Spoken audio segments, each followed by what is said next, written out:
రాజధాని అమరావతి నిర్మాణం ఆంధ్రప్రదేశ్ రాష్ట్ర ప్రజల కల అని ఆ కల సీఎం చంద్రబాబుతో నెరవేరుతుందని అన్నారు ఎంపీ కలిశెట్టి అప్పలనాయుడు. రాజధాని అమరావతి పునర్నిర్మాణ కార్యక్రమానికి వచ్చిన కలిశెట్టి విజయవాడ కనకదుర్గమ్మను దర్శించుకున్నారు.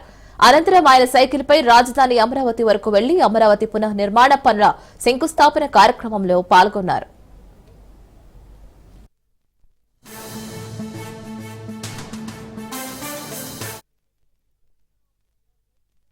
ముఖ్యమంత్రి చంద్రబాబు నాయుడు గారు పిలుపు మేరకు ఈరోజు ప్రతి ఆంధ్రుడు కూడా వచ్చి సంఘీభావం చెప్తున్నారు. అమరావతి పునర్నిర్మాణానికి గౌరవ ప్రధానమంత్రి గారు రావడం, అదే సమయంలో ప్రతి ఒక్కరు కూడా నలుమూల నుంచి ఆంధ్రప్రదేశ్లో నలుమూల నుంచి, ఆంధ్రప్రదేశే కాదు ప్రపంచంలో తెలుగువాడు కూడా, ఎందుకంటే ఉదాహరణ అంటే ఈరోజు అండమాన్ నుంచి కూడా మన తెలుగు వాళ్ళు వచ్చి సంఘీభావం చెప్పే పరిస్థితి ఈరోజు మాతో పాటు వచ్చారు. అలాగే చాలామంది ఈరోజు ప్రతి ఒక్కరు కూడా వచ్చి ఒక సంఘీభావం చెప్పి గౌరవంగా వెళ్తున్నారు. దానికి కేవలం ఒక మంచి ఆలోచన, అమరావతి నిర్మాణం జరిగితే భావితరాలకు ఒక నాంది అవుతుంది, భావితరాలకు సంపద అవుతుంది, భావితరాలకి ఒక భరోసా అవుతుంది అనేది ఒక ఆలోచనతో ప్రజానీకం అంతా కూడా మద్దతు తెలిపారు. దాని ప్రకారంగా వెళ్తున్నాం. Thank you.